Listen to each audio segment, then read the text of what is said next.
उनको लगा कि ये सब मर चुके हैं, तो उनका एक जो पाकिस्तानी जो कमांडर था उसने अपने जवानों को आदेश दिया कि इनको रीचेक करो, इनमें से कोई जिंदा तो नहीं है। तो उनके पाकिस्तान के 2 सैनिक आए, आकर के हमारे जवानों के शरीर के अंदर गोलियां दागने लगे। तो मैं बेहोश था, लेकिन इतना बेहोश नहीं था कि उनको सुन ना सकूं या देख ना सकूं। तो जब मेरे सामने वाले साथी को जो सीने में आकर 4-4, 5-5 जो राउंड के ब्रस्ट मारे, डेड बॉडी ऐसे उछलती थी ऊपर की तरफ, सामने वाले को मारा, बगल वाले को मारा, मैं भी इस तरह से ऐसे पड़ा हुआ था। उसने फर्स्ट में यहाँ पर ब्रस्ट मारा, फिर मेरे पैर में 2 जगह पे मारा। उसको मैं देख रहा हूँ कि धुआं निकल रहा है, लेकिन उस गोली की पीड़ा को चुपचाप पड़ा सहता रहा और उनको यकीन हो गया कि इनमें से कोई जिंदा नहीं। फिर बहुत गालियां दी, बूट की ठोकरें मारी। फिर काफी देर के बाद में उनका जो कमांडर था उसने बोला कि इनके वेपन उठा लो, और नीचे जो हिंदुस्तान का पोस्ट है उसके ऊपर दूसरे जो उनके साथी थे उनको सूचना दिया, उसके ऊपर कब्जा हमला कर दो। फिर ये आवाज भी सुनी तो मुझे लगा कि यार आज तो मेरी पूरी टीम खत्म हो जाएगी। तब ऊपर वाले से एक ही प्रार्थना करी कि मुझे इतने जिंदा रख दे कि मैं अपने साथियों तक सूचना दे सकूं और उनको बचा सकूं। और ये सत्य है कि अगर निस्वार्थ भाव और सच्ची श्रद्धा से उस परम पिता परमेश्वर को याद करते हैं तो शक्ति जरूर साथ देती है। दोबारा से उसके साथी आए, पाकिस्तान के सैनिक आए और हमारे जवानों के शरीर के अंदर गोलियां दागने लगे। उन्होंने फिर उसी रोटेशन से गोली मारी, फिर भी मेरी बाजू में, पैर में गोली मारी। और तब तक एक विश्वास भी मैंने पैदा कर लिया था कि अगर इसने सर और सीने में गोली नहीं मारी, चाहे मेरा हाथ पैर दोनों ही काट करके ले जाए, मैं उफ तक नहीं करूंगा और मैं जिंदा रहूंगा।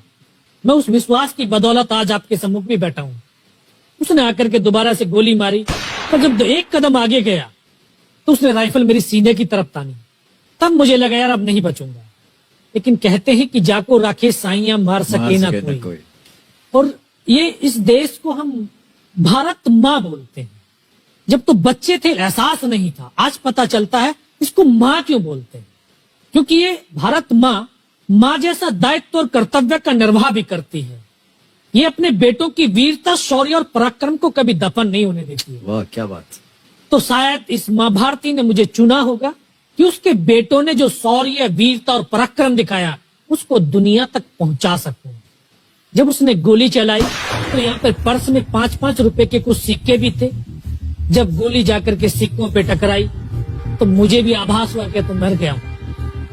पाकिस्तान का दूसरा सैनिक आया, उसने आकर के मेरा AK-47 उठाया और वापस मुड़ा तो उसका पैर मेरे पैर से टकराया हो। तब मुझे लगा कि यार मैं तो जिंदा हूं। तब मेरे पास एक हैंडग्रेड था, मैंने उसको पिन निकाली और उसको ऊपर ऐसे फेंका तो कोट के अंदर हुड लगे हुए, हुड के अंदर वो गिरा जी। उसने तुरंत पीछे की तरफ मुड़ के देखा, पीछे तो कोई मूवमेंट था नहीं। तो जब तक वो ग्रेनेड को निकाल पाता ग्रेनेड फट गया, यहाँ से उसका पूरा सर उड़ा और वो हमारे ऊपर आकर के गिरा। जो पाकिस्तान के दूसरे सैनिक थे उनमें खलबली मची कि इनमें से कुछ जिंदा है, कुछ बोले जिंदा नहीं, नीचे से रिइंफोर्समेंट आ गई। तो उनमें खलबली मची। मेरा पास वही एक मौका था, मैंने दोनों हाथों से उसकी राइफल को उठाने की कोशिश करी। ये हाथ हिला नहीं, एक हाथ से राइफल उठाई, वहां से ब्रस्ट फायरिंग किया, 4-5 पाकिस्तानी सैनिकों को मौत की नींद सुला दी। फिर बाएं हाथ से पलटा खाया, दूसरे पत्थर से 3-4 जगह से फायरिंग किया। तो जो उनका मोमेंटम था, जो हौसले थे, परस्त हो चुके थे, वो भाग खड़े। 2-3 मीटर गया, जाके देखता हूँ सामने उनके लंगर चल रहे, उनका लिविंग टेंट बना हुआ, उनके जो हैवी वेपन का डिप्लॉयमेंट था वो सब कुछ वहां पे लगा हुआ। उस समय जहन के अंदर एक ही पागलपन था, अपने साथियों को बचाना। फिर मैं वापस धीरे धीरे रेंगता हुआ अपने साथियों तक आया। फिर मुझे लगा कि इनमें से हो सकता है मेरी तरह कोई साथी होगा, जिंदा होगा। उनको देखा, किसी का सर फटा हुआ था, किसी के फेफड़े निकले हुए थे। बहुत देर बैठकर रोया भी, फिर अपने आप को संभाला। चारों तरफ बर्फ ही बर्फ, पहाड़ी पहाड़। ये भी पता नहीं कि हिंदुस्तान किधर है, पाकिस्तान किधर है। 2.5 साल की सर्विस, 19 साल की उम्र, न उम्र का तजुर्बा न सर्विस का अनुभव, जाऊं तो जाऊं कहां। तभी एक ऐसी शक्ति थी जो साथ दे रही थी। जब इसी शक्ति का आवाज हुआ, उसकी आवाज का आभास हुआ कि बेटा इस नाले से नीचे लुढ़क जा, मैं बहुत 500 मीटर लगभग नीचे रोल करता हुआ आया और अपने साथियों जो नहीं चढ़ पा रहे थे दुश्मन की भारी फायरिंग की वजह से, वहां तक पहुंचा। फिर उन्होंने मुझे पकड़ा, वो फर्स्ट एड दिया। फिर वहां से जो हमारे commanding officer colonel Kushal Chand Thakur, फिर उनको सूचना दिया। तो ये लगभग 1:30-2 बजे का समय था।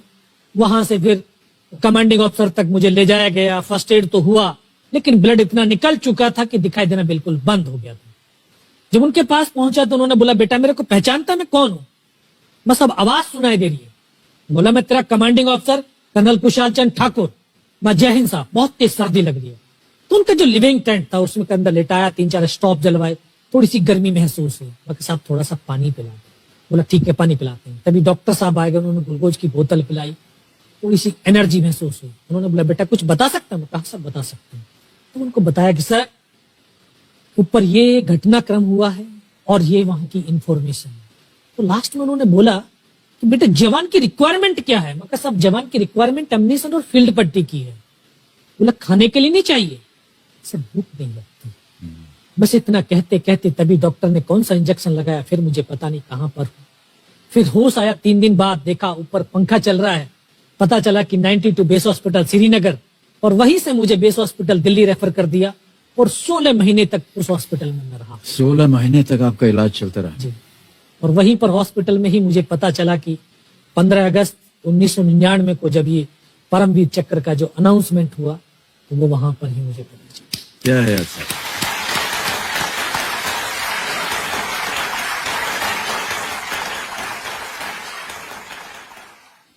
सर हमको यकीन नहीं होता कि कोई भी इंसान जब ऐसी परिस्थितियों से गुजरता है तो उसका बयान कैसे कर सकता है, लेकिन ये आपने अपनी बहादुरी का एक परचम जो है वो फैला दिया है।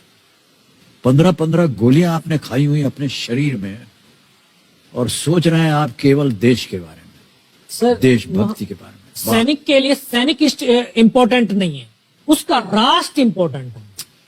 वो रहे ना रहे, लेकिन उसका राष्ट्र रहना चाहिए। क्या बात है, वाह, वाह।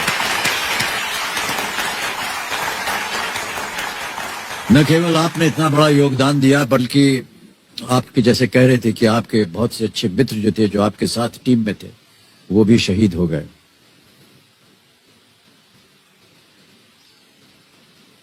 कठिन है सर बहुत इस चीज को दोहराना, इस चीज को आपके मुख से सुनना। अद्भुत है सर, अद्भुत है। बहुत बहुत शुभकामनाएं, बहुत बहुत। उनको लगा कि ये सब मर चुके हैं, तो उनका एक जो पाकिस्तानी जो कमांडर था, उसने अपने जवानों को आदेश दिया कि इनको रीचेक करो, इनमें से कोई जिंदा तो नहीं है। तो उनके पाकिस्तान के 2 सैनिक आए, आकर के हमारे जवानों के शरीर के अंदर गोलियां दागने लगे। तो मैं बेहोश था, लेकिन इतना बेहोश नहीं था कि उनको सुन ना सकूं या देख ना सकूं। तो जो मेरे सामने वाले साथी को जो सीने में आकर 4-4, 5-5 जो राउंड के ब्रस्ट मारे, रेड बॉडी ऐसे उछलती थी ऊपर की तरफ।